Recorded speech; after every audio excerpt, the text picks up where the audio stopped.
Good evening. Welcome, everyone. This is the Marion City Council meeting for November 3rd, 2016. Please rise for the Pledge of Allegiance. I pledge allegiance to the flag of the United States of America and to the republic for which it stands, one nation, under God, indivisible, with liberty and justice for all. Please be seated. Thank you. Roll call, please. Mr. Draper. Here. Ms. Etzel. Present. Mr. Spinks. Present. Mayor Abou-Osley. Here. Mr. Brandt. Here. Mr. Sternad. Present. Ms. Pazor. Here. At this time, we have a moment of silence. And Your Honor, for those who are so inclined, I would hope that during our moment of silence, they might remember the families of our two police officers in Des Moines who were murdered. And thank you.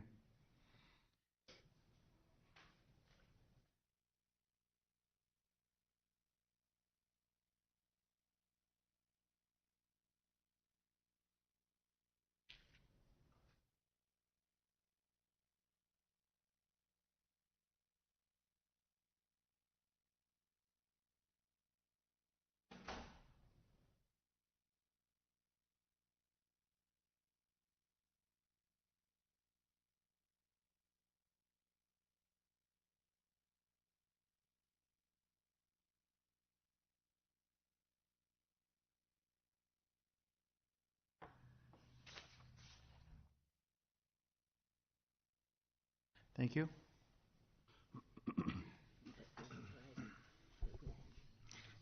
Today we have a presentation. We had, as part of the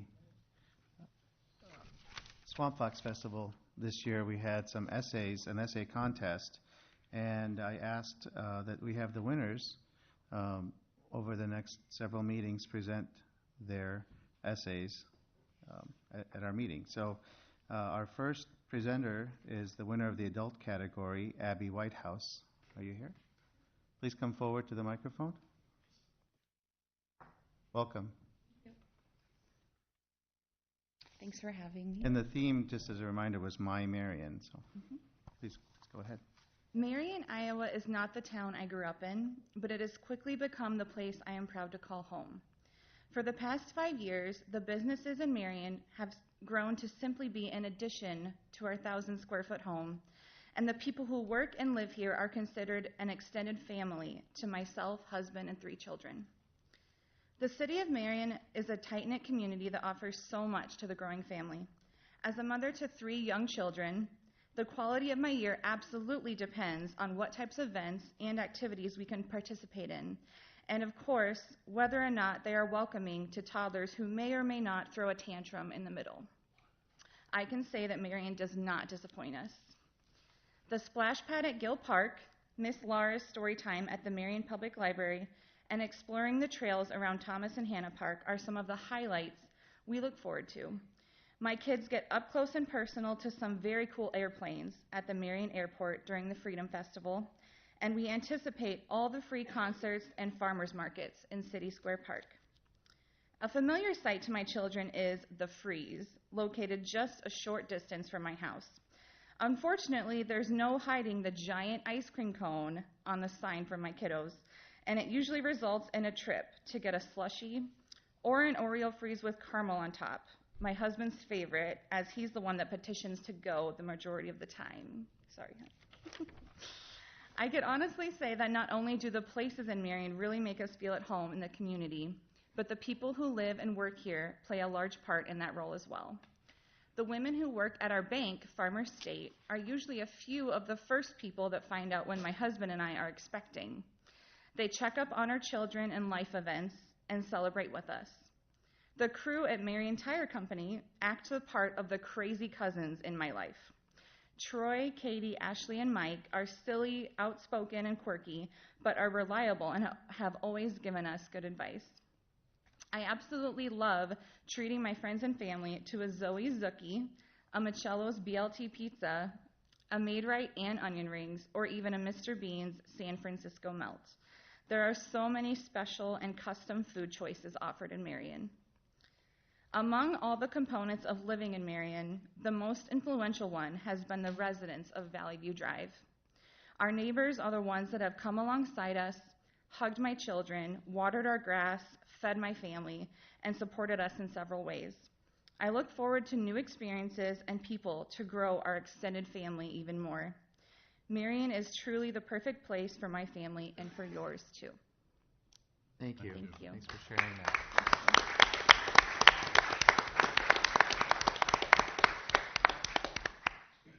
So we'll have two other essays.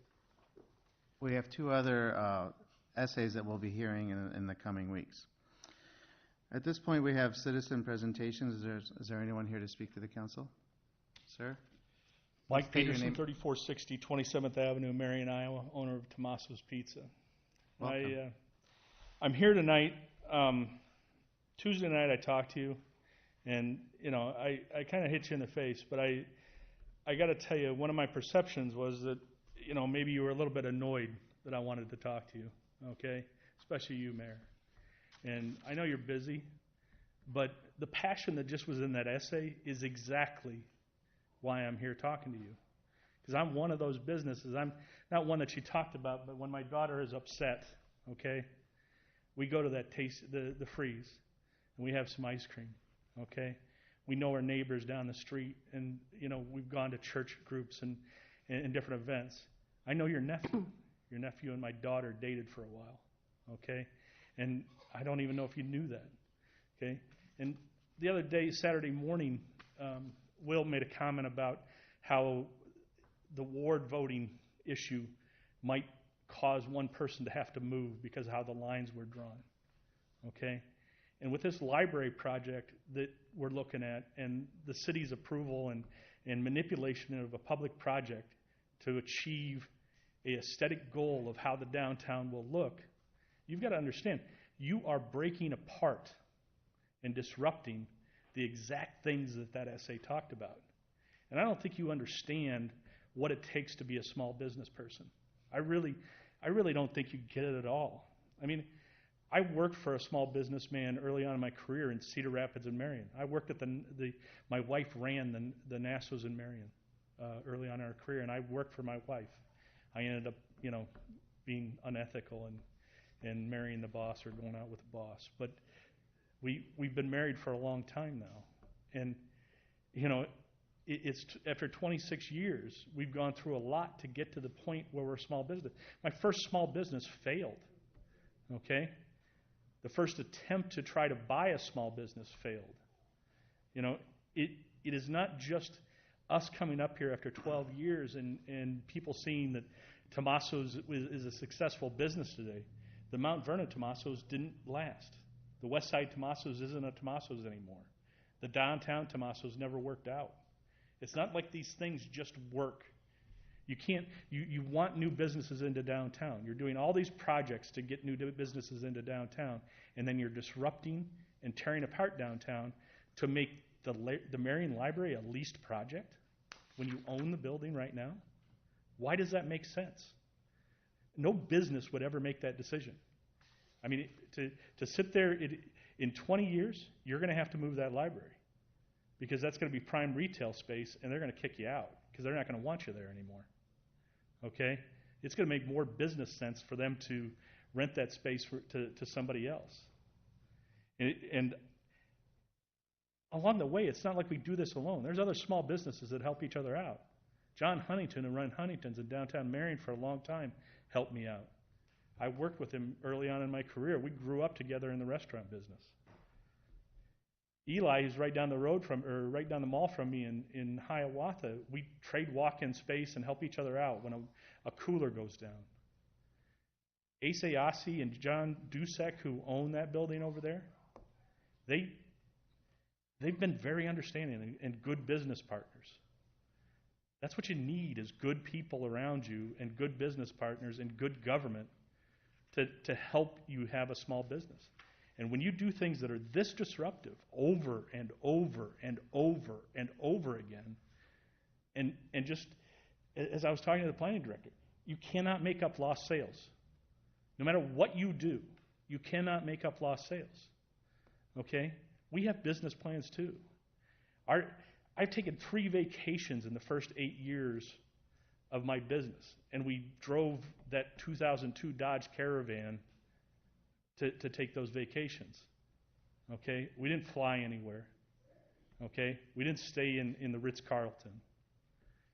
We had to worry and fret the entire time we gone. Walk-in breaks down on the first vacation.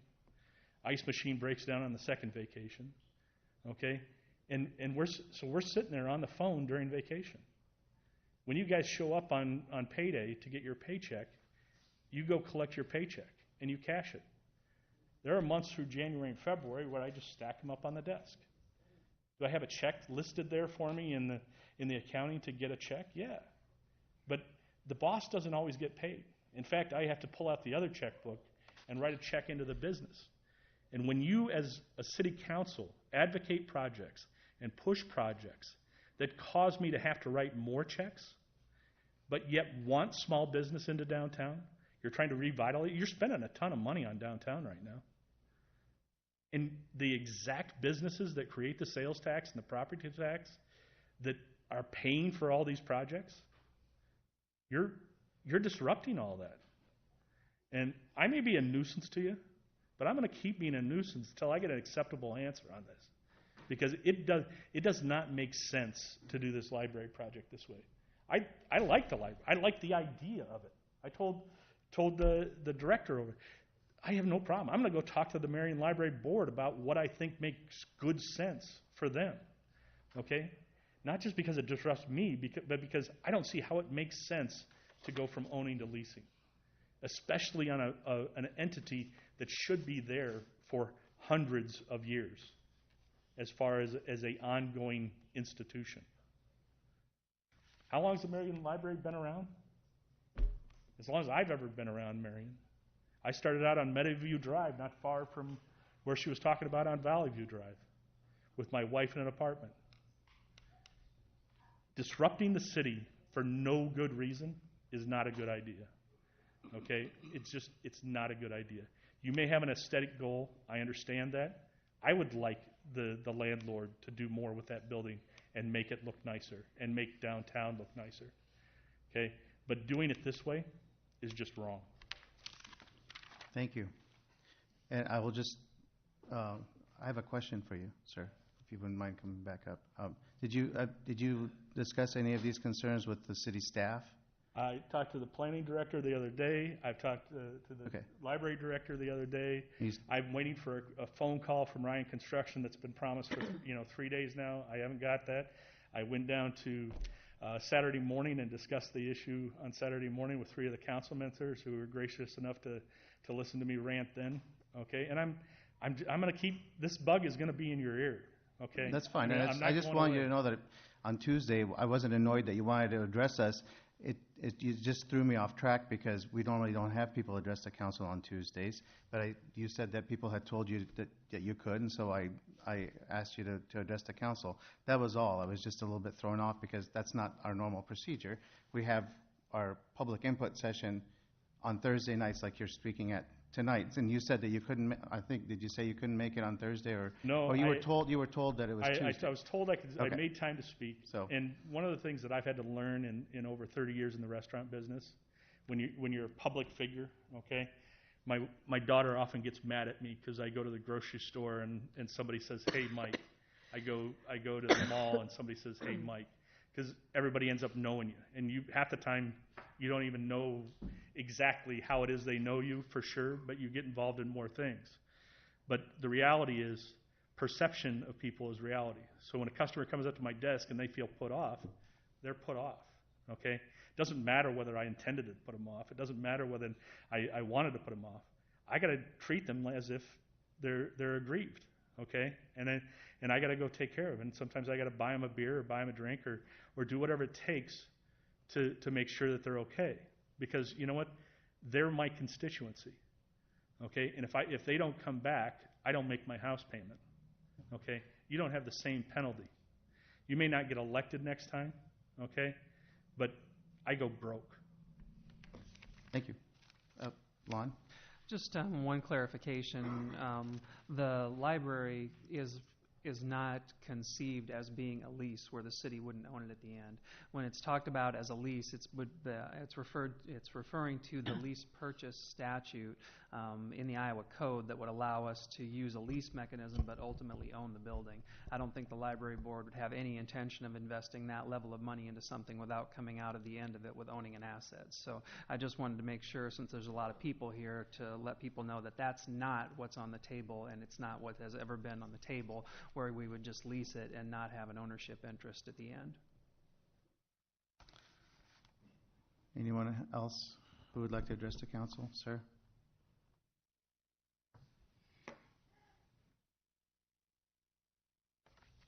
Hello, my name is Bob Walters. I live at 3708 Lilly in Marion. And I'd like to talk to you briefly about the Asgard property that you purchased for the Tower Terrace extension.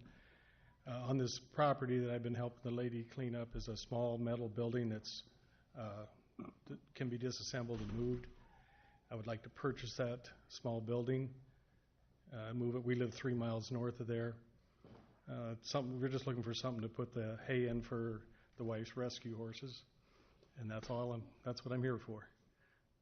Okay, have you submitted the request to the city staff? I have talked to Tom several times about it, and he suggested I come here.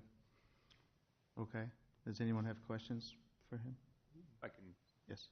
Just a little follow-up. This is a property that we've been acquiring. I think we may have closed on it today. I'm not actually sure if it went through, but assuming that it went through today or will go through tomorrow, we will own the property. This is the property that Councilperson Pazur had mentioned at the last meeting. The city would own the property now. There's a process for disposal of city-owned property. Mr. Walters is wanting to purchase a shed on there, as he indicated. For us to go through that, there would have to be a public process. What we've been doing with properties is once we get a few of them together, there's some police fire training that usually gets done, and then we usually put them out for RFP or put out an RFP for either salvage and demolition or just straight demolition. If there's a desire for the shed to be sold, as Mr. Walters is desiring, I think there's a process, and that would have to be directed by the council to proceed with. And that's the only way that I would know, unless the city manager has a better option to do that. But I think at this point, that would be the way to go. Put it out for bid, open the bids, and then sell the building. So that would be the only way that I'm aware of we could do it within the guidelines of disposal of city-owned property.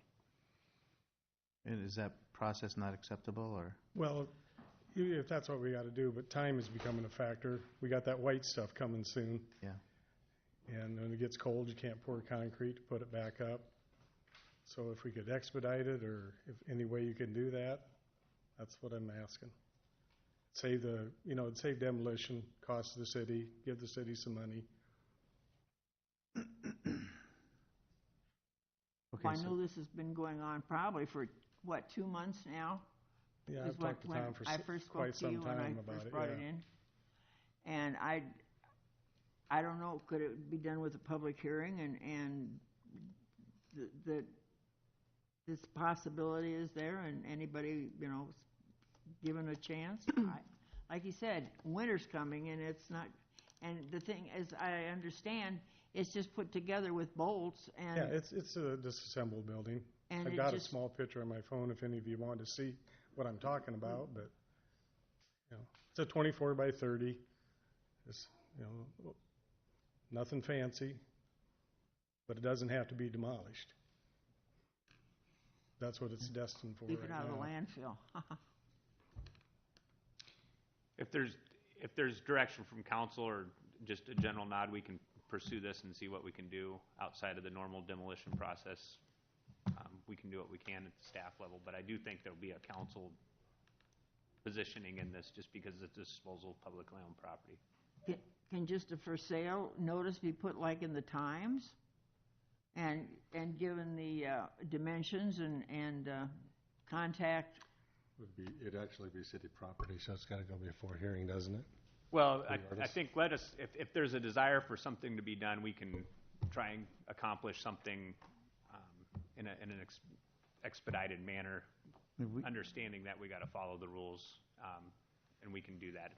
The city won't have a use for it. No, correct? no, So- no. Yeah. Okay. I mean, I would be in favor of Yeah. looking at the process of Okay. accommodating the request, but.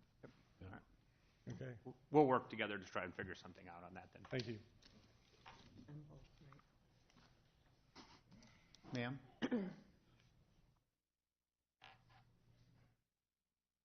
Please state your name and your address. My name is Wendy Happel. My address is 4393 Churchill Drive in Marion here. I am actually here on behalf of Nikki Russell, who owns the dance company, which is in the same strip mall that this gentleman's business is. And I had 15 minutes to think about anything I want to say on behalf of Nikki, so bear with me and I'll make it really short. Mainly, I think what she wanted me to come here for is, right now she is teaching dance classes. And the dance company has been in Marion for over 30 years. And I don't know how much information she knows about everything that's happened, other than we received the lease to be renewed from Noddle.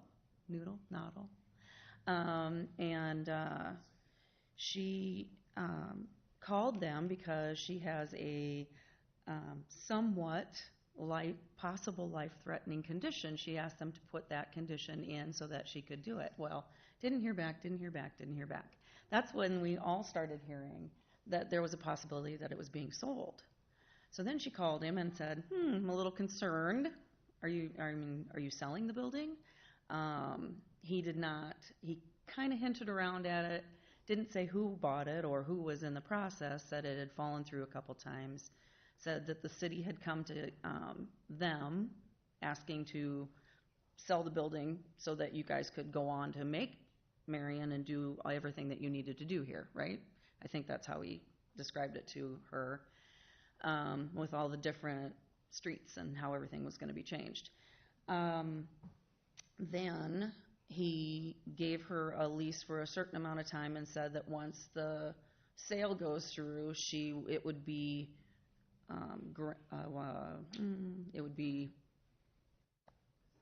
granted. That's not the word I want to use. It would be acknowledged up until the time that lease was done. Now we're hearing that Ryan is almost bought it, that it's possibly going to be torn down for, so we're hearing lots of things. And I won't even go into what we're hearing because I don't know any of it's true.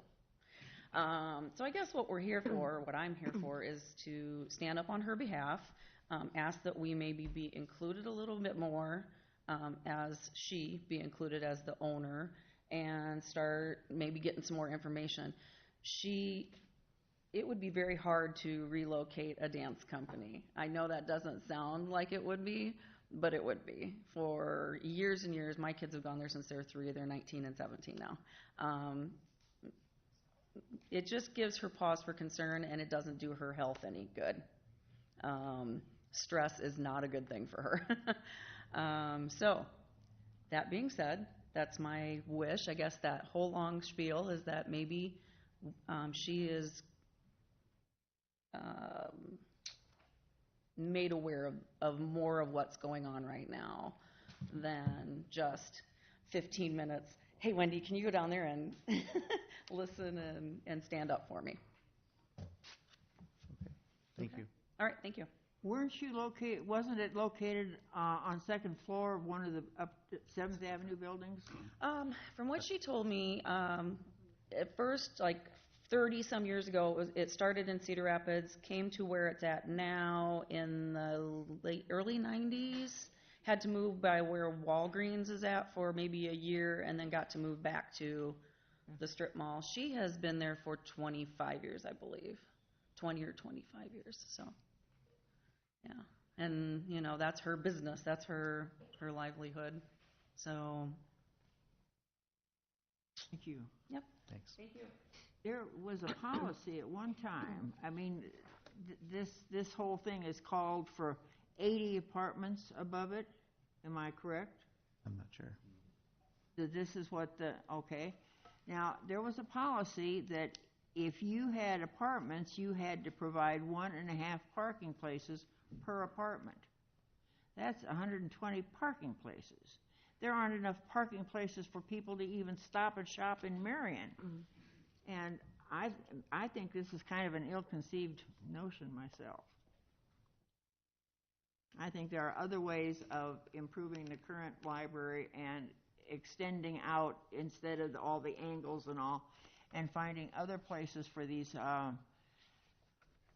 desired meeting places than in the current library. If those meeting places were utilized for the space that they need, it would take care of the whole problem.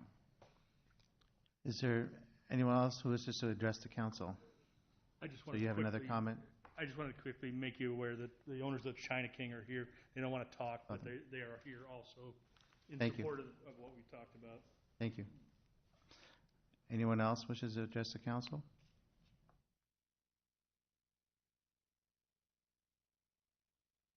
Okay, moving on to the consent calendar. Your Honor, I make a motion to approve the consent calendar as presented, which would be items 1 through 33, and then 35 through 44, which would include resolutions number 25636 through 25667.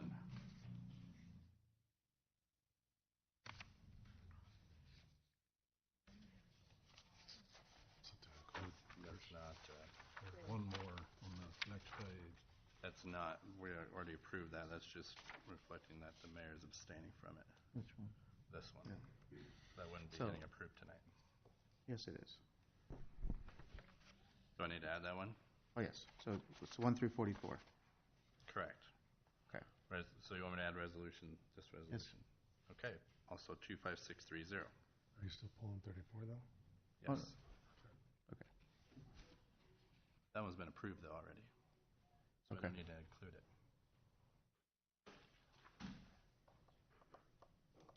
Just You're to be safe, withholding include it. We'll include it. Item there a 34, second? is that right? Correct. Second. Thank you. We're pulling 34. Yes.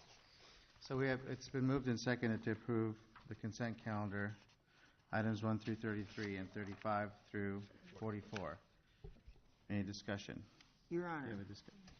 Number 43, motion to receive and file the following updated job descriptions. The first 3 of those are administrative assistants.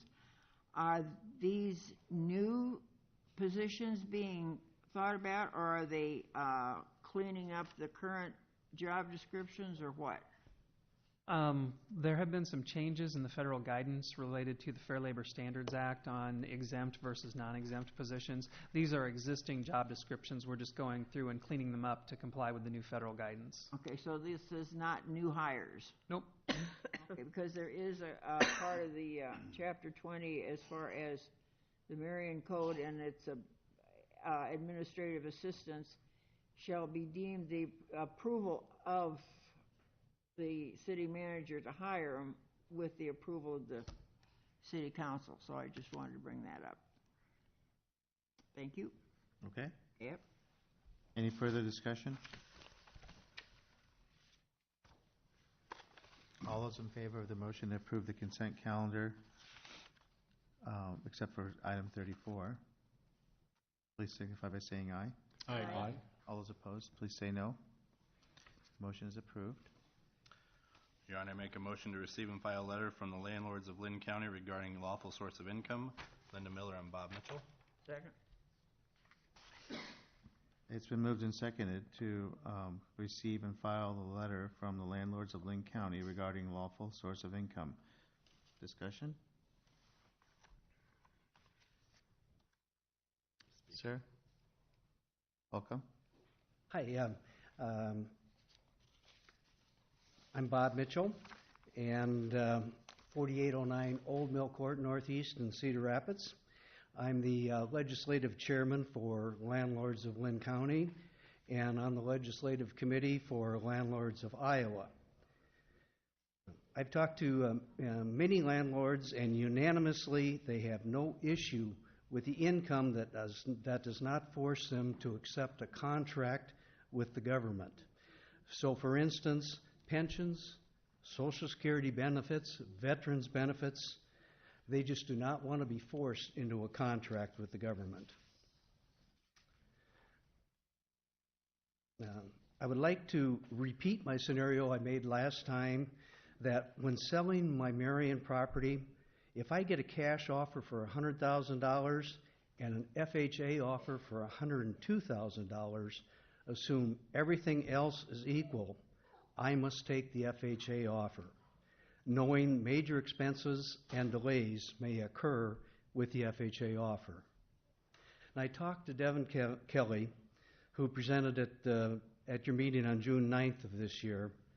At that time, he said that it would not have to treat the cash offer and FHA offer equal. He was assuming that there would be other contingencies that would make them different. But many times the offers are made and there are no other differences except for the price. After explaining this to Devin, and the FHA may require repair costs to meet their guidelines, and that a large percentage of FHA offers fail to close for various reasons related to the guidelines. And he replied to me that it does make sense to him. But as I could see, the scenarios were very fact-based, and from his understanding, the law is not completely clear. Unfortunately, with civil rights discrimination law, that is often the case. Some want to avoid large accumulated capital gains when selling their property. To be told that they have to sell a property in a certain way goes against many tax planning strategies a seller may want to employ. A choice of type of sales transaction has more to do with IRS imposed tax guidelines than having the perception of unwillingness to sell based on source of income. It is essential to maintain freedom of choice on how to sell your property. So I have a question. Have you had the situation where you had to take the FHA offer over a cash offer? Have you ever had that situation happen? No. What is happening is right now the law is being ignored. So many realtors in Marion both advertise and sell strictly on, let's say, contract. They want contract terms only. And it has not been prosecuted by the civil rights at this point. So it has not been a problem up Do you know up of till any now, but situation where it has been enforced that way? Pardon me? Do you know of any situation where it has been enforced in that way, in that manner? Not in Marion, but it has Anywhere? been. No. Yeah, it has been in other parts of the country. But It I don't know has? Okay. Yeah, which one it is. I'm But curious. it's opening ourselves up for frivolous lawsuits, and that's what I'm afraid of. That when I asked from the civil rights whether we could be exempt and advertise that we wanted to go on a contract basis only, the response was, well, go ahead and do it, and then we can file a complaint and use it as a test case. Well, we don't want to and don't have the money to be a test case for that. Any other questions? No, Your Honor, I guess the only thing I noticed, we're receiving and filing. Is this something that'll be on our agenda at some point in time, or? Well, I assume that means the staff will look into it, review it, and give us a recommendation or something, right? Is that correct? Yeah, Devin has been looking into the issue and doing some research on this issue. We could have the legal department draft up a memo for the city council. That would be great. Sir? I would like to advise the council that there is no appellate case law in Iowa on the issue, so I will have to go to outside the state of Iowa, which will likely mean that the statutes will likely be different. So I will try to give the council as an accurate comparison as I can, but it may not be possible, not an apples-to-apple possibility. Okay.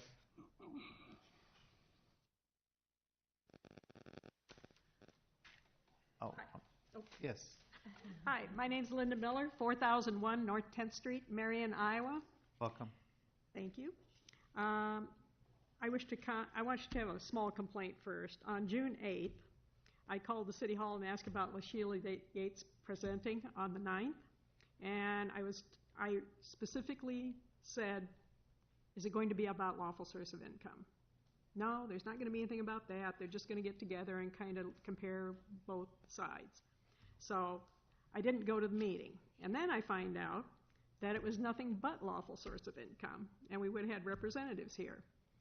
And I contacted Amanda Hoffman about it, and I told her I'd called, and she acted like I had never called and I wasn't telling the truth, but I gave her my phone records, and she sent back to me, this information would absolutely have been communicated to you by any citizen who called and inquired with the city offices.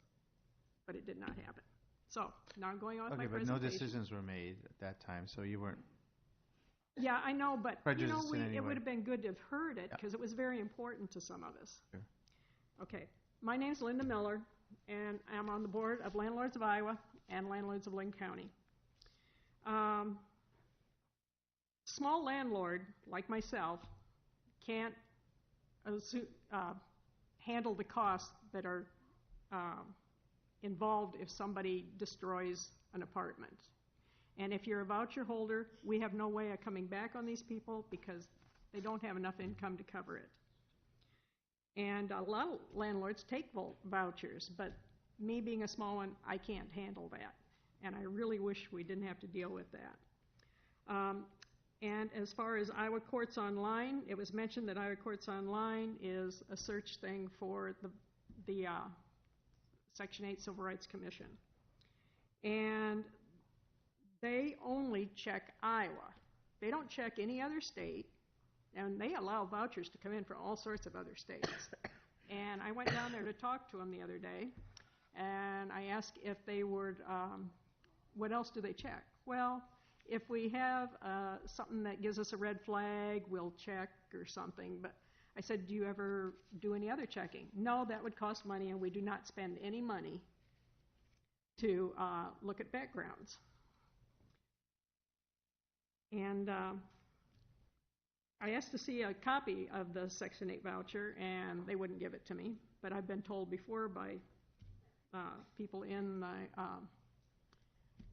civil rights community that I should be able to get it. So I didn't get that. And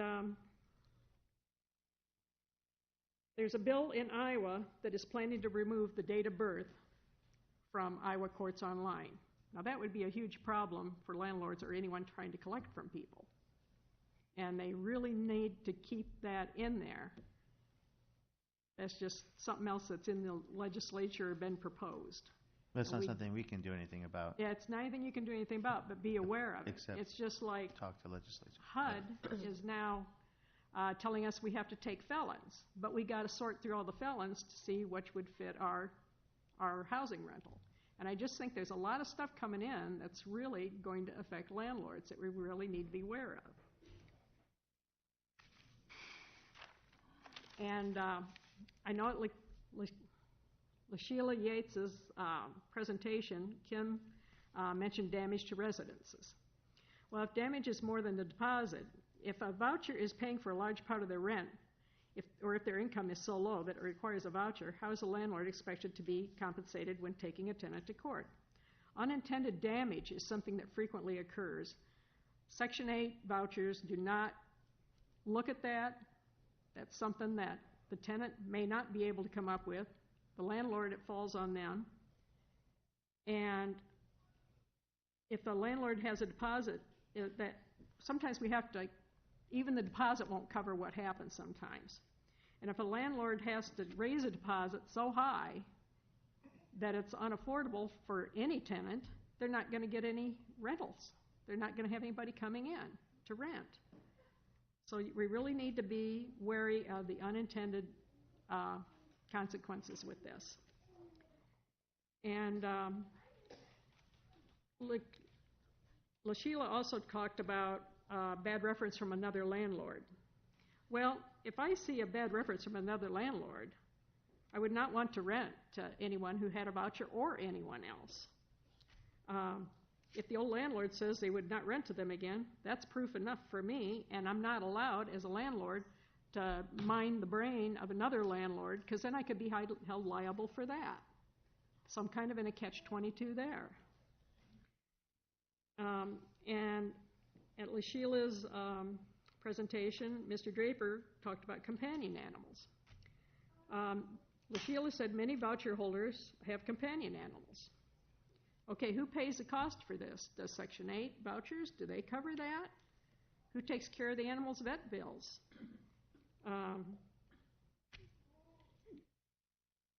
If companion animals must be allowed, there should be something that a voucher covers in that.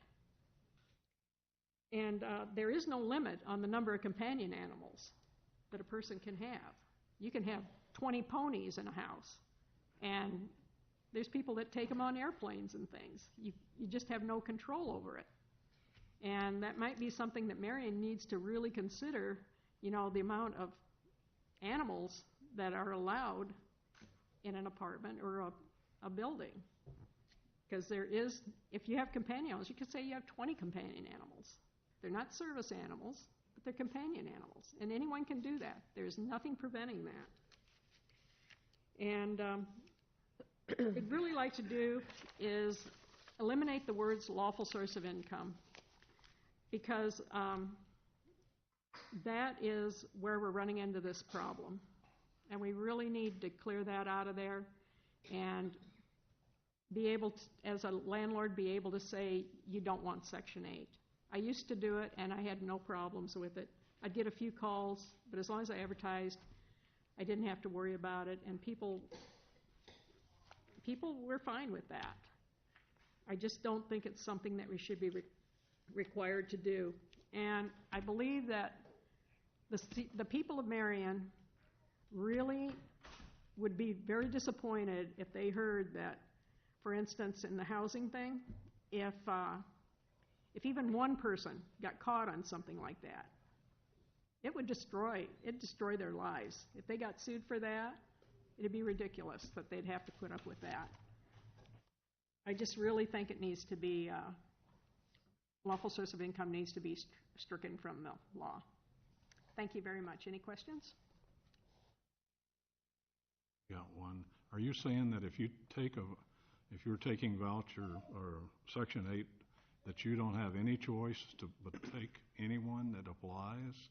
No, they have to qualify first, but why should I have to? But you have a choice on which ones you take, right? Yes, but I also have to do more of a background check maybe. I don't know, but I can't get my background checks very well because I'd be paying for background checks that I shouldn't have to pay for on this person, because it's just something else that I have to do every year to do a review of their apartment. They have to come and look at the apartment.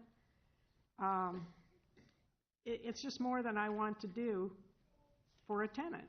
I should be able to rent, do a background check. If they turn out to be able to pay their rent, that's fine. And if they have a job, that's fine too. But so many of the Section 8 voucher tenants don't have enough money to do most of this stuff anyway. But if they have unintended consequences, then we've got a problem. Yes? I don't understand the code to prohibit you from denying someone based on other parameters, other things. But you just can't say, I don't want to rent to you just because you're a Section 8 tenant. But if there's other things like they can't pay, or like you're saying, you're not prohibited from denying them. No, but why should I not be able to just say, I don't accept Section 8 like I have in the past before this law came into being? I shouldn't have to deal with it. Well, I mean, I guess at this point we're receiving and filing the request. It's going to trigger staff review and Okay. advice from Thank you. from the city attorney. And then we'll have a time when we're going to be talking about this, I'm sure, and debating it. You'd be welcome to come back and share your opinions at that time too, and Okay. see. Thank Okay? you. Okay. And in the meantime, if you have other information to give to us, we'd be happy to take that and Okay, thank look you. at it. So, thank you.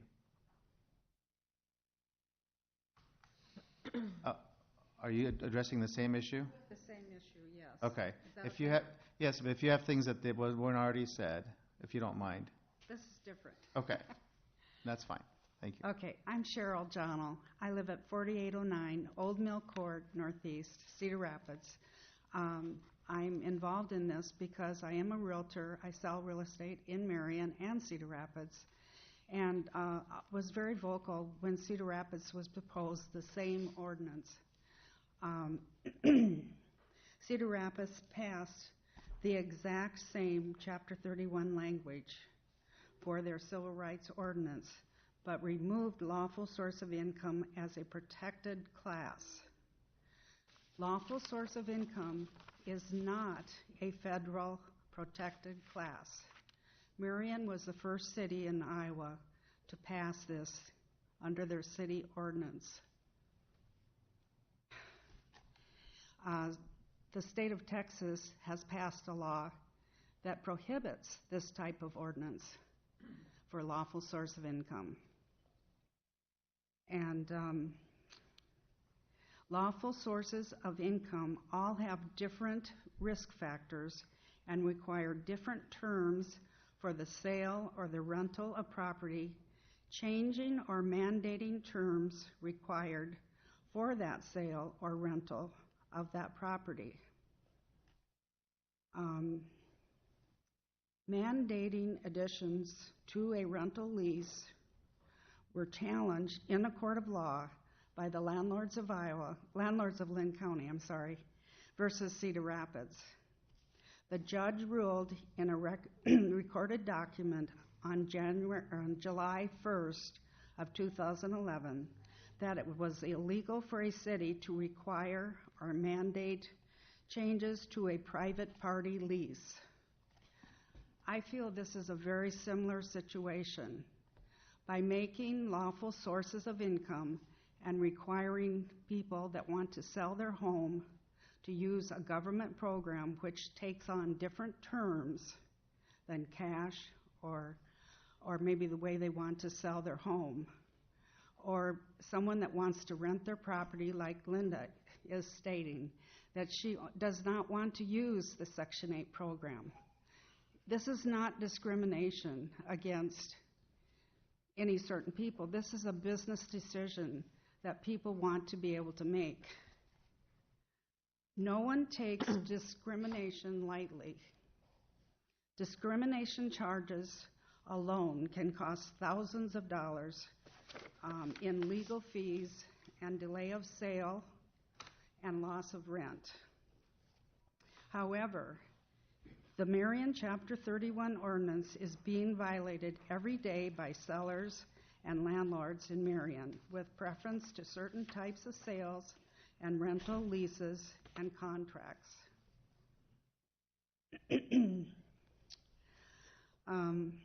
I don't know how much of this you want me to go over, but we take this seriously.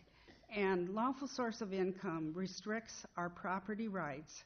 That's what our veterans are fighting for, is our freedom to be able to buy, sell, and rent property in the manner that we want to do it. And making this a protected class restricts us from being able to sell or buy or rent the way we want to. Restricting our freedom of a property owner to choose the term in a lease or a purchase agreement may be illegal and certainly questions who's discriminating against whom. Any questions? Well, we appreciate the comments, and my only comment is that there's going to be at some point a debate with the council about it, where we're going to be discussing it and making a decision based on your letter. Tonight we're just receiving and filing your letter, but there will be a chance to have input and for the council to consider that input at some point after we have the staff review, so. But Okay. if there are any questions for her right now. It's an issue that's not going to go away. This is something that's being discussed across the United States right now. It's been brought up in federal court many times. They've declined it because at that point we have a lot of attorneys in our legal system, legislature, and they've determined that this really is against our property rights and should not be a part of our civil ordinances. So I'm not an attorney, but I think it might be illegal. Thank you. Your Honor, I call the question. Okay. So do we vote to, You have the, just the vote to receive and file at this point. okay, so we'll proceed with the motion, voting on the motion to receive and file. All those in favor of receiving and filing the letter from the landlords of Lynn County signify by saying aye. Aye. All those opposed, please say no. Motion passes. Your Honor, I make a motion to approve consent calendar with Mayor Abelosley. Abstention from voting and discussion regarding the following items as presented. Number 45, motion to approve the following liquor license and applications. This will be the renewal application for Class C liquor license with additional privileges for carry-out wine, carry-out beer, Sunday sales for Come and Go, LLC doing business as Come and Go. Expiration date 12/8/2016, no violations in previous 5 years. Number 46, motion to approve project calendar regarding engineering department following payments as follows. Resolution 25668, approving partial payment number 4 to LL Pellin Company Incorporated regarding the 2016 Lau Park parking lot project in the amount of $295,791.41. Second? Part B in continuation, this will be resolution number 25669, approving partial payment number 6 to Genesis Equities LLC for resolution 24763 regarding the construction of Central Corridor Project, 26th Street and 31st Street, Stage 1, Phase 2, in the amount of $11,698.36. And C, resolution number 25670, approving partial payment number 5 to Genesis Equities LLC for resolution number 25306 regarding the 2015 Central Corridor Improvements Project, 13th Street to 31st Street, Stage 2, Phase 2, in the amount of $285,235.12. Should I, can I now? Second? It's been moved and seconded to approve the second part of the consent calendar, items 45 and 46, including resolutions 25668, 25669, and 25670. Any discussion? All those in favor of the motion signify by saying aye. Aye. All those opposed, please say no and abstain. Thank you. Your Honor, I move to approve Resolution 25671, approving the purchase of 6 vehicles for the Marion Police Department. 3 Ford Interceptor SUVs for patrol, 1 Ford Interceptor SUV for the K-9, 1 Ford F-150 truck for investigations, and 1 Ford Edge SUV for command staff from Centerpoint Junkie Ford in the amount of $158,451. Second. It's been moved and seconded to approve Resolution 25671, approving the purchase of 6 vehicles for the Marion Police Department. Discussion? Were there bids on this? Yes, there was bids to Junkie Ford, Lynch Ford, and Zimmerman. We didn't get a bid back from Zimmerman, and Junkie was the lowest bid. The sole bid? It was Lynch Ford and Junkie Ford both provided bids. Junkie was the lowest bid. Okay, thank you. And this is currently budgeted spending? Yeah, it falls within. Yes. Other discussion? All those in favor of the motion to approve resolution number 25671, please signify by saying aye. Aye. All those opposed, please say no. Motion passes. Your Honor, I move on resolution 25672, establishing a temporary truck embargo on Lucor Road from Indian Creek Road to north city limits. Second. It's been moved and seconded to approve resolution number 25672, establishing a temporary truck embargo on Lucor Road from Indian Creek Road to north city limits. Discussion?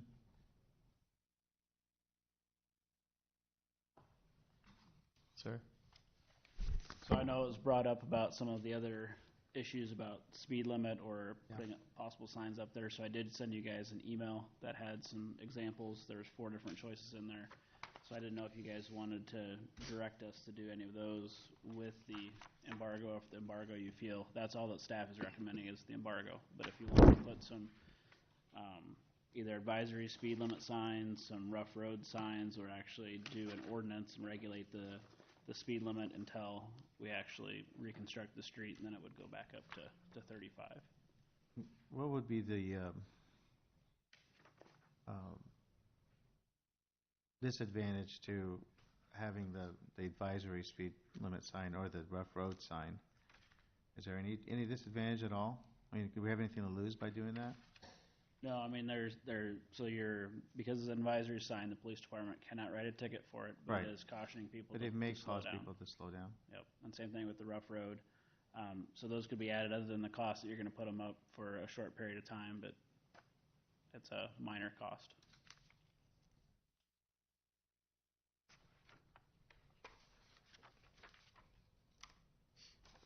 So would the motion have to be amended then to add something like that? Yeah. Any feeling on that?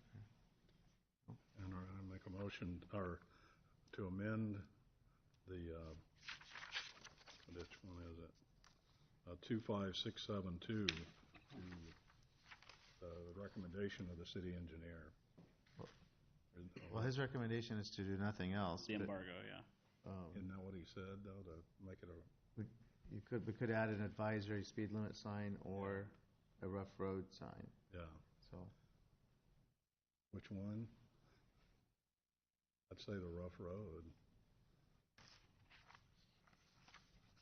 And they could both be put on the same post if that's something that you guys wanted. I mean, it could be a rough road with a advisory Rough road and speed 30 mile an hour speed limit underneath it.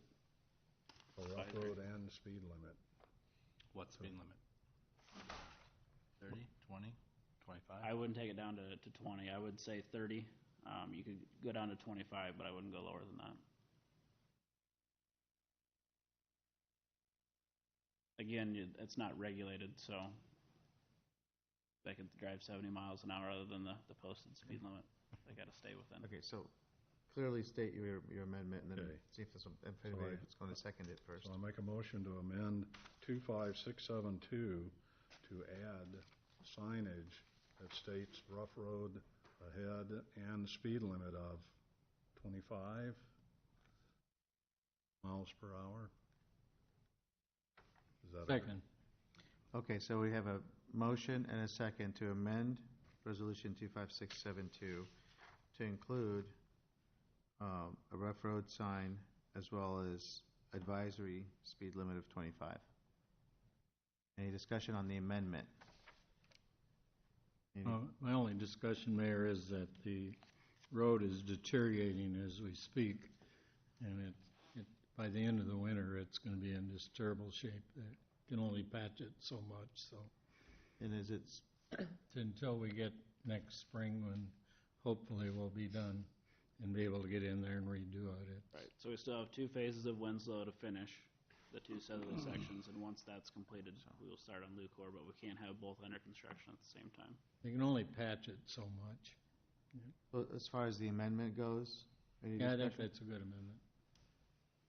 Okay. All those in favor of the amendment signify by saying aye. Aye. All those opposed say no.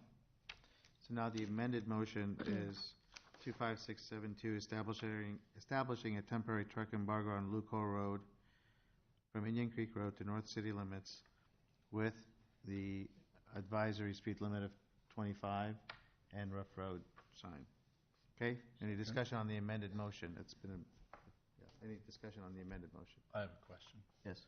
With a truck embargo, what exactly does that mean for the road? And then also, can it be enforced, does the police Yeah, so there'll be enforce a sign that's installed. We have them on some similar bridges, and there's a weight limit. Technically, if a delivery is making a delivery on that area, needs to get through there. We Like a can't UPS restrict truck, you that, mean? right? But if the police department, when we put that embargo up, can issue tickets if they're not making a delivery where they have to use that area to get to it. So if they're using that as their detour to go through with a loaded truck, they can be issued a ticket. What if it's a construction truck going to a construction site? They likely wouldn't be To the over west. the weight limit. But if they're a loaded dump truck or a loaded cement truck or something, and they're using that as a shortcut to get through instead of taking Winslow or County Home Road or some other way to get around there, the police department can issue a ticket for that. They have to, it's a little harder because you have to prove where they're going, so they kind of have to follow them and see where they end up going. But you know, if they're pouring a driveway for someone that lives on Lucor or pouring a basement for somebody on Lucor, they have to be able to get there. So, right. Exceptions. Yep. Yes. Where will those actually be placed? Will they be placed back more towards Indian Creek Road so they're visible before they turn onto Lucor? Because we know where the damaged area is on Lucor. My question is where would those signs be posted? So we have it in the actual resolution. It says on Lucor Road at Indian Creek Road, and then at the north city limits. We can go farther than the north city limits, but then we have to get a permit from Lynn County. So in this case, we're going to post it twice? Yes. Okay, thank you. And we'd probably have all three signs together. Okay. Any further discussion? Yes, sir. All those in favor of resolution number 25672 signify by saying aye. Aye. All those opposed, please say no. Motion passes. At this time, we have a public hearing regarding the request to rezone property to R1 low-density single-family residential for the Ivy Air Acres subdivision, which is located west of Alburnett Road and north of East Robbins Road. The public hearing is now open. Do we need a presentation on this, or I think we... This is the property north of Alburnett Road that we recently annexed. I don't see anybody in the audience that we normally or have seen before. If there's someone that liked that presentation, I can, but I think the council's pretty well versed in this. Is there anyone in the audience who's here to speak in favor of this rezoning request? Please come forward.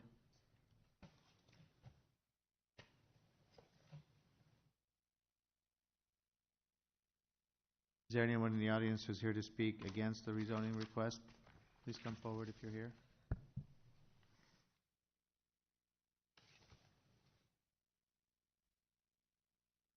Okay, seeing none, we'll close the public hearing. Setzel?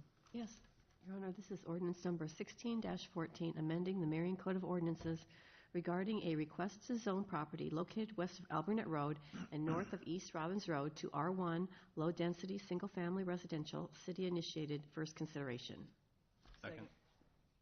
It has been moved and seconded to approve ordinance number 16-14, amending the Marion Code of Ordinances regarding a request to rezone property located west of Alburnett Road and north of East Robbins Road to R1, low-density, single-family residential. Discussion? I had a letter from one of the Ivy Acres guys. It's not quite has to do with the rezoning, but it has to do with the state of the road. That I was trying to read it there. Elshire Road. He's saying that all the construction equipment is coming through that road, their own road, and you know, it's deteriorating very fast with the heavy trucks and all that. I know it's not part of this, but I wanted to make that statement of what he sent to me. Yeah. That was from Norm. Okay. We'll keep an eye on that. Yeah. Okay. There are limited access points to the property. Yeah. It's not so much for the terrace, but it's for the housing development, I believe, because that's one of their access roads off of that Any discussion on ordinance number 16-14? All those in favor of approving ordinance number 16-14, please signify by saying aye. Aye. All those opposed, please say no. The motion passes. Go. Yes, Your Honor, I move to approve Resolution 25673, approving Downing Farms Second Edition Final Plat and Memorandum of Agreement for property located west of Alburnett Road and north of Elshire Street, the James S. Lewis Revocable Trust and Daniel H. Lewis Revocable Trust in Douglas Downing. Second. It's been moved and seconded to approve resolution number 25673, approving Downing Farms Second Edition Final Plat and Memorandum of Agreement. Discussion. So this is the area, this final plat is also in the same vicinity. It's north of Elshire. Mike was just indicating that the Rick Lifts is doing a lot of the grading work out there for both scenic and I believe the subdivision as well. We'll kind of have some conversations about the access and kind of keep an update to the council on that.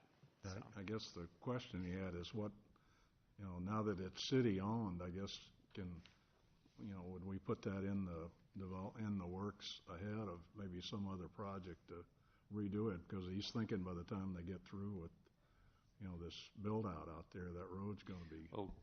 The city engineer, actually, Dan Whitlow, has been out there and looked at the road.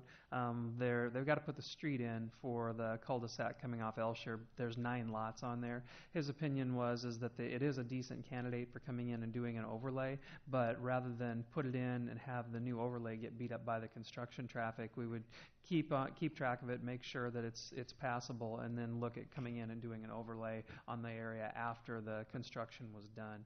He actually has got cost estimates put together on it as well. Okay, that's what he was asking, was after it's done, because it's no use, like you said, no use in doing it now. Makes sense. However, the first edition is coming off Kettering.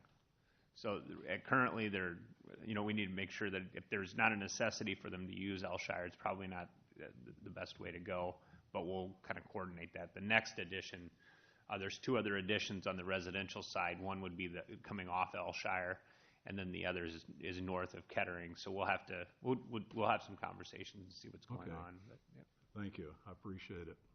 Okay. Any other discussion? All those in favor of resolution number 25673, approving Downing Farms Second Edition Final Plat and Memorandum of Agreement, please signify by saying aye. Aye. All those opposed, please say no. And Beth, I'm abstaining on this one. At this time, we have another public hearing regarding Arctic Insulation Final Site Development Plan for property located south of Partners Avenue and west of Metco Drive. The public hearing is now open. Any presentation on this or none? I have not. Okay. Anyone here to speak in favor of the site development plan? Sir?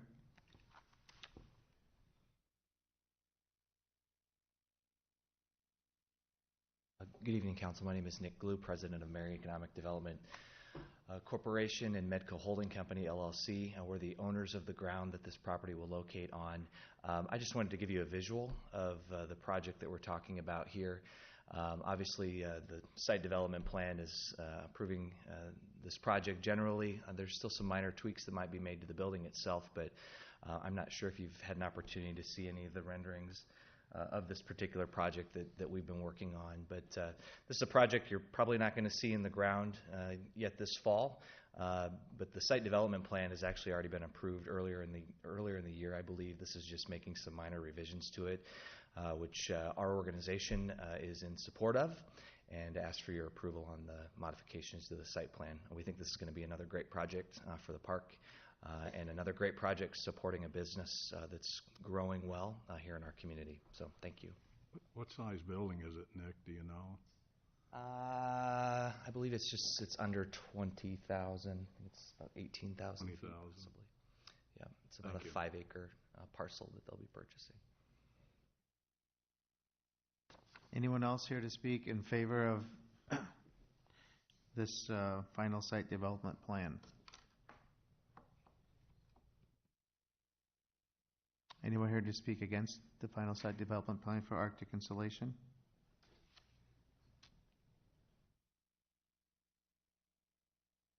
Okay, the public hearing is now closed.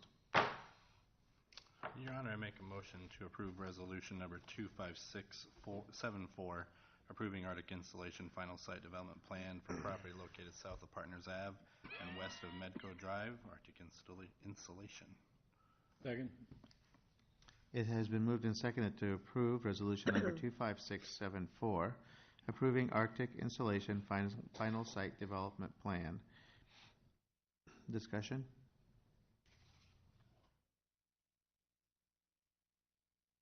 All those in favor of resolution number 25674 signify by saying aye. Aye. All those opposed, please say no.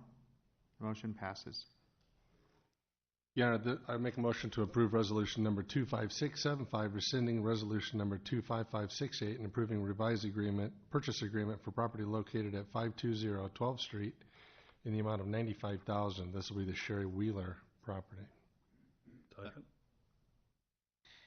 It has been moved and seconded to approve resolution number 25675, rescinding resolution number 25568 and approving a revised purchase agreement for the property at 521 12th Street in the amount of $95,000. Discussion? Yes, sir. Yes, ma'am. I recall that the assessed valuation was a little over 71,000, correct? That's correct. And we are paying her 130% of that, which kicks it up to about 92,000. Correct. And the additional amount is for closing costs? No, the additional amount is a part of her request.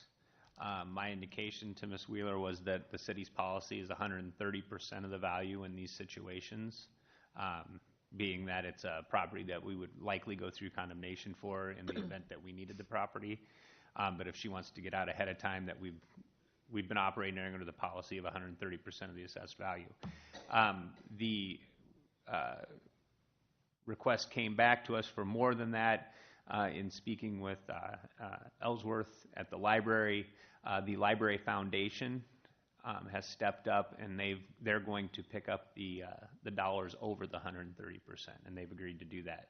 So it does require us to come back with a purchase price, but the city's dollars in will be the 130% of the assessed value, or assessed value. Now, that's city policy, correct? I mean, this is not state law or any kind of requirements, right? Absolutely, and it's not. It's been just the city's policy on some of these as we brought them forward. It's not a written document, but that's what we've been doing on other properties as well. So we are consistent. I'm just so glad we have all that money to spend to provide.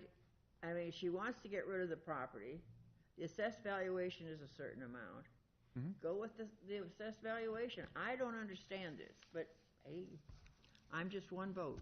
Is it, Tom, as I understand it, I mean, just so that we understand it, is it the policies, the thinking behind the policy is that if we had to condemn the property, it would cost us more than the assessed value? Absolutely. And so you're offering more. We've done some analysis. So we don't have to go through condemnation. Absolutely. Yep. But you don't know that it would have to go through that. She may have just accepted the assessed valuation just to get rid of the property because, as I understand, she has two properties and wanted to get rid of one, and this is the one she wanted to get rid of. But she has told Tom or told the city that she wants $95,000. That's what she has said. Yeah. Well, correct? that's the revised amount. I would point out to the council that while this is a transaction where they're waiving their rights to 6B, the state code is very clear that the city has the responsibility to make sure that we are paying property owners highest best use values for their property when we're going in and buying it. The city is not allowed to go in under almost virtually no circumstances and try to negotiate in the same way that a private property owner would and push down and push down and push down that price to try to get down to the bottom dollar.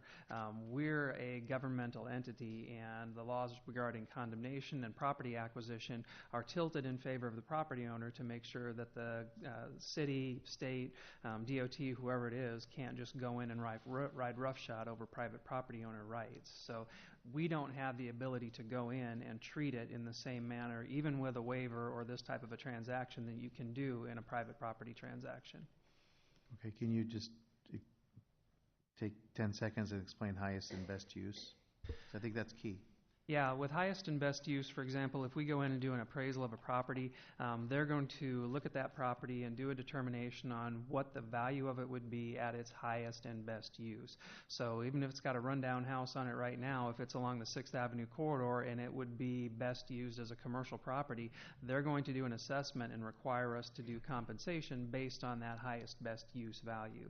That's the underpinning of how property acquisitions have to be done. This is a little different in that we don't have to acquire it for a road project or something like that. That's what allows us to go through the process where we can buy it for a set amount at a percentage of assessed value.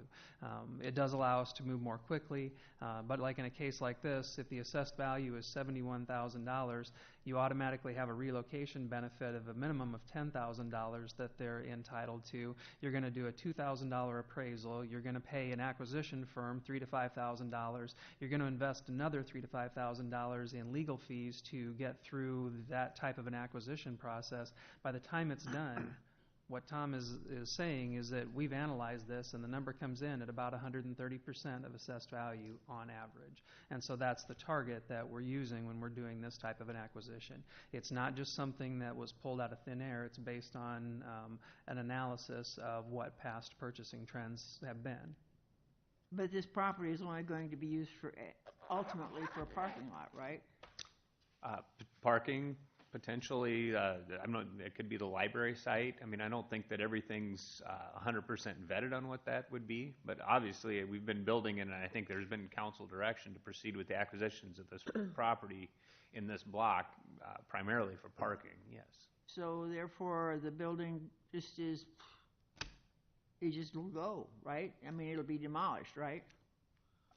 That would ultimately be what happens if we put a parking lot in there, yes. And just to point out that there's only one other property in the block that the city doesn't own at this point. So the council's direction has been to proceed with the acquisitions in this block for some period of time. Well, now, the other property was checked out as far as historic for brick, right? Has this property been checked out for any? We would not do that until such time we own it. So we're going to own it. It is a brick house. Right, yes. But if we're not going to own it, there's no sense in us going through and doing the historical review of it. So that would be at the direction of the city council also, and when we go to determine what to do with the properties in the block. Well, if we're paying ultimately with the library picking up the difference, the $95,000, we'll own it, right? Yes. Okay, so then proceed with the seeing if it's got a historic reason for it. You don't know who slept there. Correct. Thank you. We'll go one step at a time, and then when we bring it back for final consideration. Thank you. Any further discussion? I would like to recognize the library for stepping forward to making this slight adjustment. That's the Library Foundation, correct? Correct. Yes.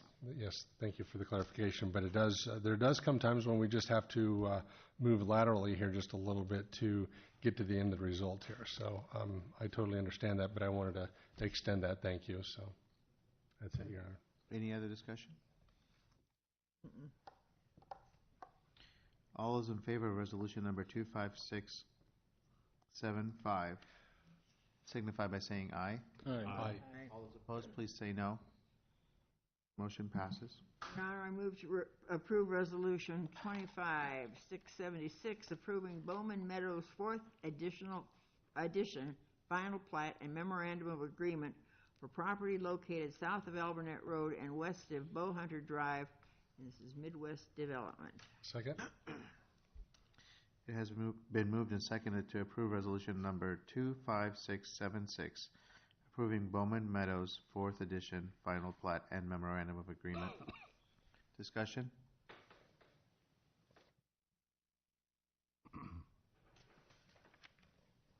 All those in favor of resolution number 25676 signify by saying aye. Aye. All those opposed, please say no. And I'm abstaining on this one. Thank you. Your Honor, Resolution 25,677, approving a request from Integrity Custom Homes for the issuance of 6 building permits prior to approval of the Echo Ridge Estates First Edition Final Plat. Second. It has been moved and seconded to approve resolution number 25677, approving a request for Integrity Custom Homes for the issuance of 6 building permits prior to approval of the Echo Ridge Estates First Edition Final Plat. Discussion. These are the homes north of Echo Ridge Road, is that right, Tom? Yes, these would be in the first addition to Echo Ridge Estates, which is north of Echo Hill Road along Albernet on the west side. Okay. Yep. There's a lot of grading going on if you've been out there. Yep. It changed completely with the one south and that one too. It's totally different. You're not paying attention, you won't know where you are if you hadn't been there in a while. Any other discussion? All those in favor of resolution number 25677 signify by saying aye. Aye. Aye. All those opposed, please say no. And I'm abstaining on this one too. Thank you.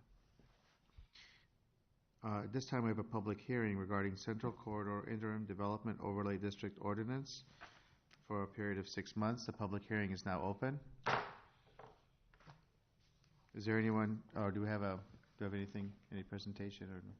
I would only present if the council would like me to do something, or I'd be happy to answer questions. Does anyone need a presentation on this? I've not been contacted by anyone. Well, we've all been provided with the proposed ordinance, and everybody's read it and understands it. Okay. Okay. Is there anyone here in favor of to speak in favor of the Interim Development Overlay District Ordinance? Please come forward.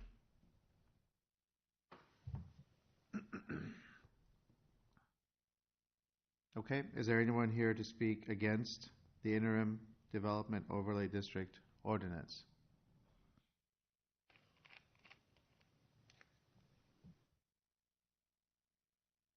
Seeing none, we'll close the public hearing.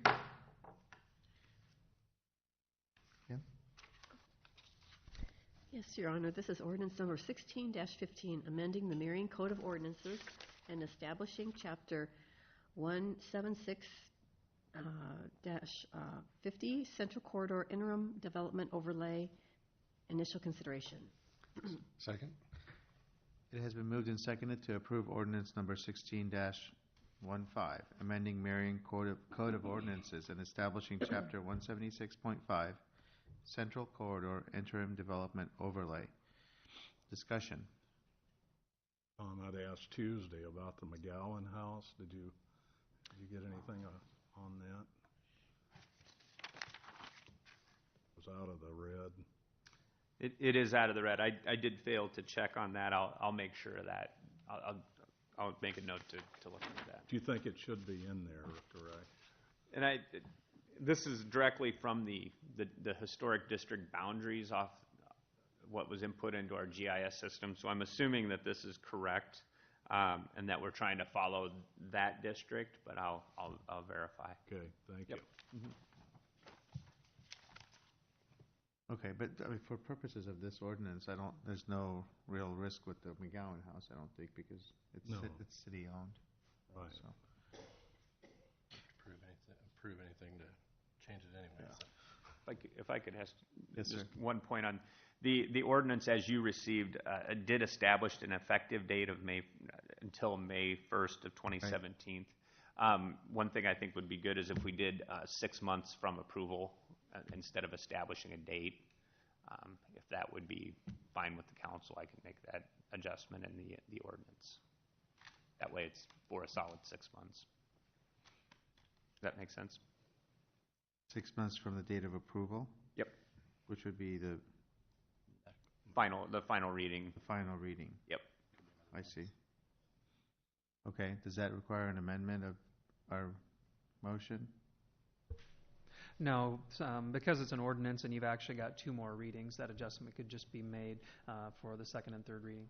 Okay, so with the second reading, the ordinance will have been adjusted to reflect that. To reflect the 6 months from the final approval. Yep. Okay, does that make sense to everybody? Are we okay with that? Okay. All those in favor of ordinance number 16-15, please signify by saying aye. Aye. All those opposed, please say no. Motion passes. Yes, Your Honor, this is a motion directing staff to proceed with the renaming of the current Alburnett Road located between Boyson Road and Central Avenue to Central Avenue, and rename Central Avenue located west of 5th Street and 5th Street to 12th Avenue. Second? It's been moved and seconded to direct staff to proceed with the renaming of the current Alburnett Road located between Boyson Road and Central Avenue to Central Avenue, and rename Central Avenue located west of 5th Street to 12th Avenue. Discussion? Map, please. How many people are involved with having to change there? Was it 7? 6 or 7? 7. 7 Yep. residences? From the last time Are we discussed we this. giving them any assistance financially as far as anything that has to be changed? I don't think we've really broached that at this point. I don't think it was brought up at the last conversation. Maybe I shouldn't say anything, give them ideas. So what's now? If this is approved here tonight, what's the procedure after that? We would start the process as we've done before to change the name. We'll notify the neighbors and set a date for a hearing. A hearing on it. Yeah. Okay. Yep. So at that time we could discuss those things, right? Yep. Yeah. This is just indicating that you want us to move forward with this. Okay. Okay. I'm kind of confused on which section. Yeah, I'd like to take a moment here to I want to break that down, so bear with me here. So everything west of 5th Street becomes known now as Central Avenue, all the way out to Boyson. Right. Everything from Boyson south on the new Alburnett Road is Alburnett Road. Yep. And what is 12th Avenue? Let me find a decent map to show you. Yeah, Dave could probably talk to this issue a little better. He handled it last time. Here's Bowman Meadows, Dave, if you want to use that map. I don't know if it shows it all. It doesn't. No, it doesn't. Sorry. Because right now Central Avenue goes this way. I'm confused, sorry. Alburnett Road's indicated on the aerial there. Boyson Road currently is running east-west. So Alburnett Road currently heads south on Boyson, and it gets the bridge is right under the avenue. That's an incorrect label. Boyson Road actually ends right here. When that based on the point, Central Avenue actually comes around and actually swings over and runs south along runs east-west on the south side of the creek there. So we want to rename this section of Alburnett Road from Boyson to that intersection to extend Central Avenue all the way north. And then this part here, which is currently Central, we have to go that to 12th Street. 12th Street. Yeah. Avenue. Yeah, Avenue, yeah, because Central Avenue is it actually swings here. This map's not quite accurate, so Central's swinging along in here. So we had to correct 1 or 2 houses on that block there are affected. along with the 4 or 5 that are north. So Central will go all the way till where? Till Boyson? Central will go all the way up to Boyson in this location. And then the new Albert Road is partially installed, basically where that pin is. Heading south, you can kind of see it graded through here. Then you see Albert Road on the old right-of-way continues north. So eventually we'll have to address this section of Albert Road as well. I don't believe there's any addresses on this section because this will close in the future as well to fix this whole intersection. Likely, I mean, it's not been finally designed yet, but it's Right, I'm just trying to understand the 911 numbers there, so, and that's okay. I mean, I'm good with that, so I just want to make sure everybody was clear on exactly what we were doing there. But we're still going to have 2 Albernet roads, though. No. This is for now. Correct. Well, correct. It'll start and stop on Boyson. Albert Road. It'll be going north. If it was tomorrow and Albert Road is completely installed, you'll have Albert Road here, and it'll stop at Boyson. You have to take a right to this point, and then take Albert Road again north along that section of road there. Albert So, but eventually, this portion of Albert Road underneath my thumb will go away. Correct. And then that that extension will occur along that old right-of-way there. When we present it, I'll have the map redone I did 2 years ago, I guess it was, or a year ago. It kind of illustrates it a little bit better than just this. So before our time. And this is okay with the fire department? That's what they want. Yes, it is. It will help with emergency response in the future. Any other discussion on the motion to direct staff to proceed with the process of renaming?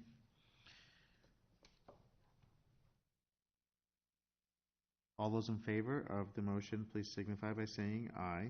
Aye. All those opposed, please say no. The motion passes. Your Honor, I make a motion to approve resolution number 25678, setting a public hearing for November 17th, 2016, regarding the sale of city-owned property located adjacent and south of 2525 7th Avenue, also known as Plat of Survey number 2042, to Mooney Investments, LLC. Second. It's been moved and seconded to approve resolution number 25678, setting a public hearing on November 17, 2016, regarding the sale of city-owned property located adjacent and south of 2525 7th Avenue to Mooney Investments, LLC. Your Honor, if I Yes. can just make a point that this was not on the agenda on Tuesday. This is a correction. When we advertised and held the public hearing previously on this item, we had indicated the wrong person as the purchasing agent. We had Mooney Ingle Land Company. It was actually Mooney Investments, LLC. So we need to go through and redo the public hearing and the deed associated with the project. So we'll hold a public hearing at the next meeting and then go through the purchase agreement as well.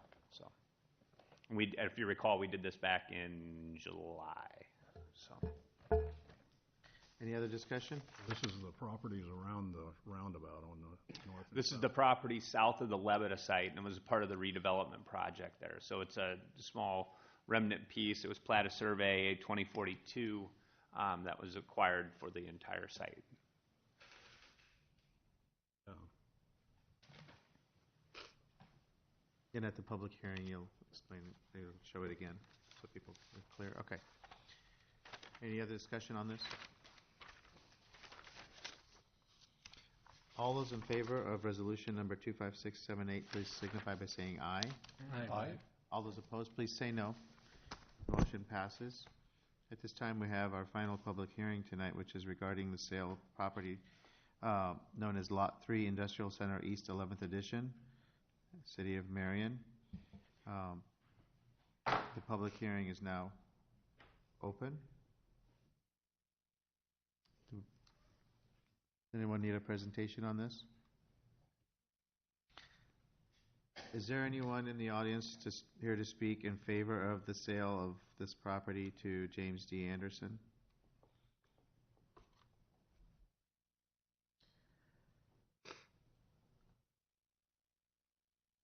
Is there anyone here to speak against the sale?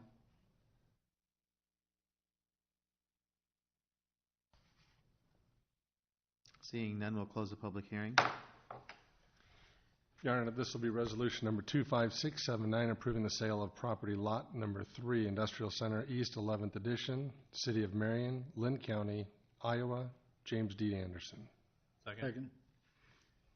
It's been moved and seconded to approve resolution number 25679, approving the sale of property known as Lot 3, Industrial Center East, 11th Edition, to James D. Anderson. Discussion.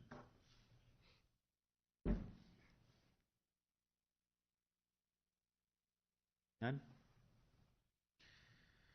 All those in favor of resolution number 25679, please signify by saying aye. Aye. All those opposed, please say no. Motion passes. Your Honor, I have resolution 25680, concurring with and approving the recommendations of the Local Option Sales Tax Oversight Committee. Second. You notice I didn't move it. Well, we need a motion. Anyone else willing to make the motion? Your Honor, I make a motion for resolution 25680. Thank you, Joe. What? Concurring with and approving the recommendations from the Local Option Sales Tax Oversight Committee. Second. It's been moved and seconded to approve resolution number 25680, concurring with and approving the recommendations from the Local Option Sales Tax Oversight Committee. Any discussion? Yes, Your Honor. Actually, how much are we talking about that is unspent at this point from previous years?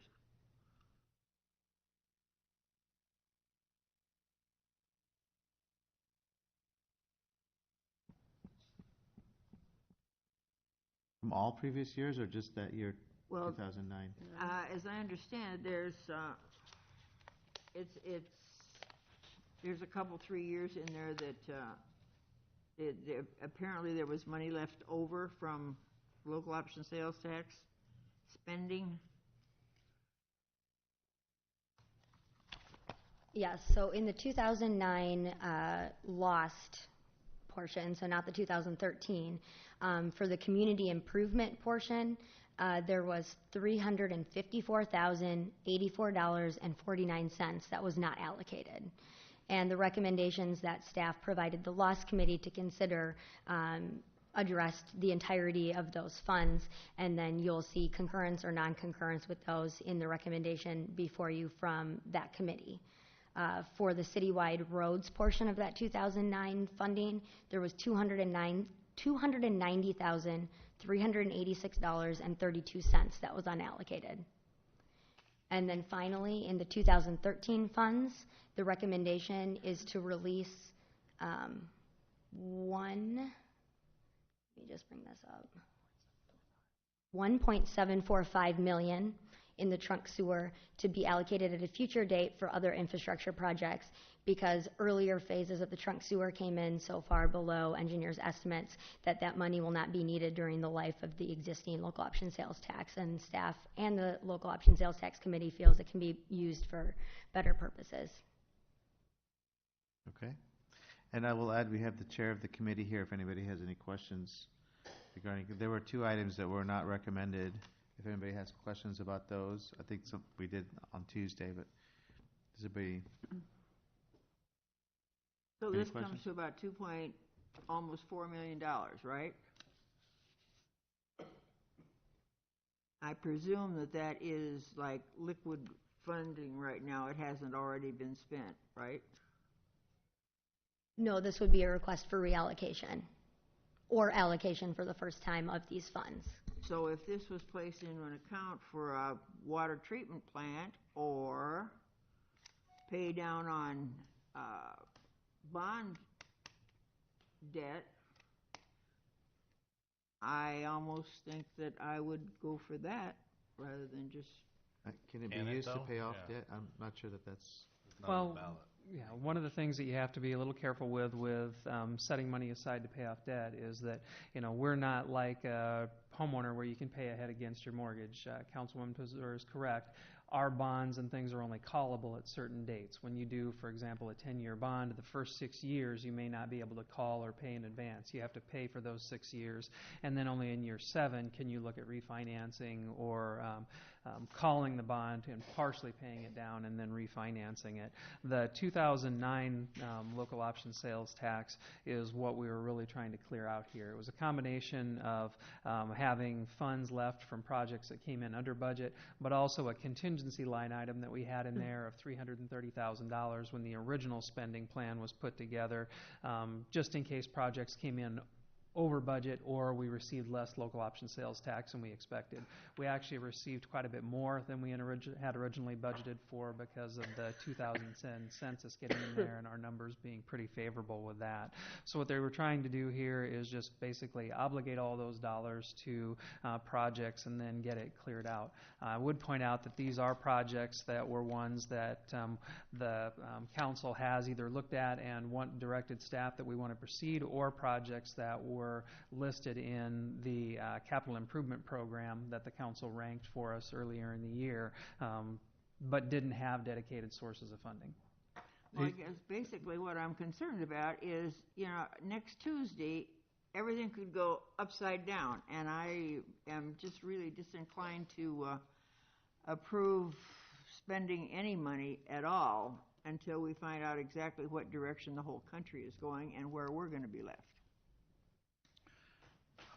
We did have people vote on how that money should be spent, and this does fall within the area of why we approved that tax in the first place. But this is left over.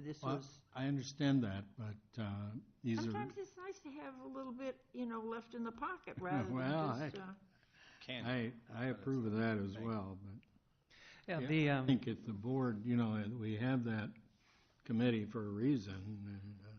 And I would point out that on the 2009 lost, the biggest chunk of that, the $573,000, is from projects that were already in the plan as 3 separate projects that were ones that we were holding off on to do them all together, the various entryway projects at 3 locations around the community.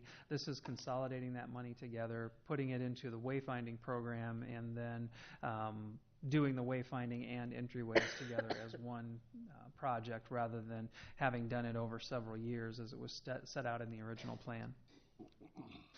So in that case, it's not a new project in so much as it's taking 3 that already existed and putting them together. Okay, any other questions? Any questions for the committee chair? Mr. Skolarski's here. None? Okay. All those in favor of resolution number 25680, concurring with and approving the recommendations from the Local Option Sales Tax Oversight Committee, signify by saying aye. Aye. All those opposed, please say no. No. We have 1 no. The motion passes. Okay, council discussion time. Yes, Your Honor, I have a couple items. First of all, I'm sitting quite a ways away from Kim tonight because she's had the flu and I don't want to get it. So I appreciate you being here because I know you're not feeling very well. I'm somewhat of a lover of history, and the date that stands out in my mind tonight is 1907. 1907 was the year my dad was born. And my grandfather was 19 years old. And no, I'm not going into my whole family history. But Theodore Roosevelt was president, the 26th of the United States. Our flag had 46 stars in it.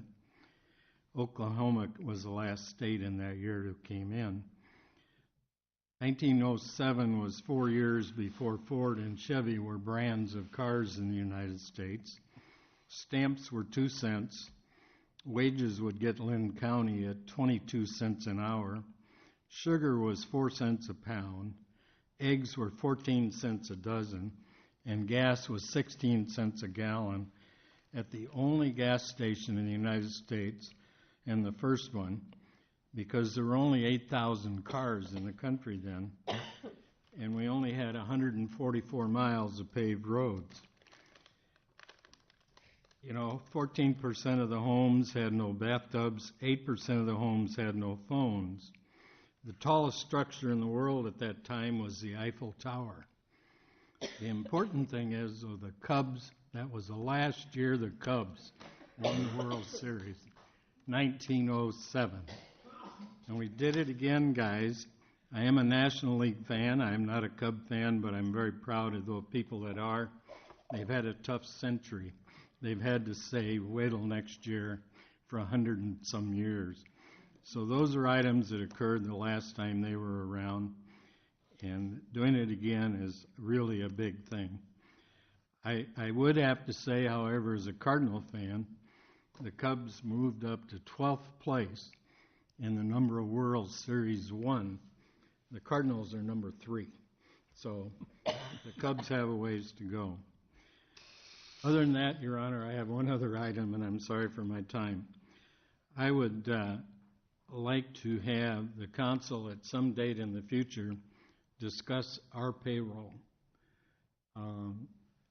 If everybody up here is like me and drives about $1,000 miles a month, the amount of money we make, to my opinion, is not great enough to encourage future people to run. I have no amount in mind, but I'd like to consider putting the city council on a percentage basis or some figure thereof of our annual bargaining unit. So if the bargaining unit would go up 2%, we would go up 2%. That's my idea, but I'd like to have something on the agenda in the future in that area.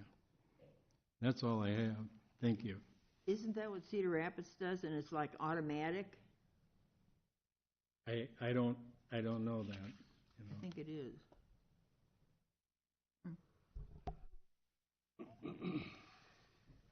Well, I'm good. Wow, it came straight to me. Want to take the opportunity to ask for people to get out and vote. It's a very difficult year to explain to an 18-year-old how to get into government, politics, and in the voting booth. And my 18-year-old came up to me and said, "Dad, you're completely right. Who should I vote for?"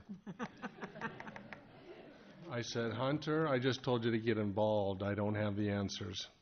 I do want to encourage people to get out to the voting polls this year. It's very important. General election's important. We have a lot of platforms that need those votes out there.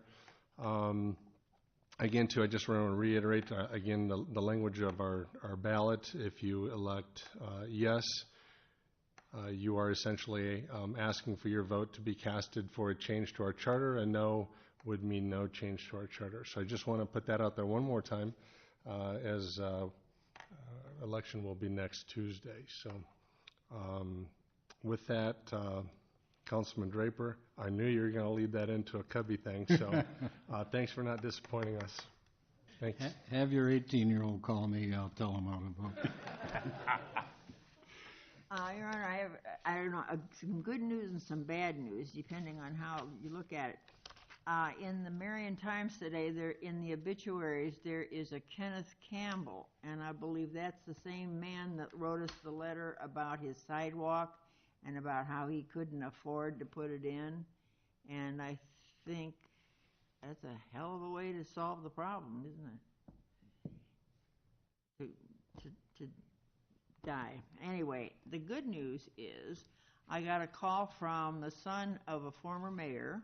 This was from the 50s, who's apparently he is downsizing big time and has a lot of city papers from the 50s. And his father was a 33rd degree Mason, and he has full uniform, everything. And he wants to donate it to the Heritage Center. And he's going to be in touch with me later on. He's talked to Lynette already, and she said, yes, I was a good person to talk to. Of course, I went to school with him, so of course he knew that. Okay. For my part, today we had a groundbreaking for the Terrace Glen Senior Living Facility. So that was an exciting thing to be part of. I want to thank the council people who were there, Randy and Will. This morning at Good Morning Cedar Rapids, we had 2 Marion businesses honored, so it was a very proud moment to be there and to watch them be honored. Barnes Manufacturing and Giving Tree Theater as 2 Marion businesses who were honored and given an award in front of 600 people. So that was very nice. For reaching higher, I want to recognize our city engineer, Dan Whitlow, who was awarded Leader of the Year by the Iowa chapter of American Public Works Association. So that's a great honor for him and for us. And also, everyone who's been involved with the Blue Zones project. On behalf of the city was awarded, I think yesterday or on the 1st, was awarded the Healthy Hometown Founder Award by the Healthiest State Initiative. So congratulations to everyone involved with that project. And thank you. Have a great evening. Get better, Kim.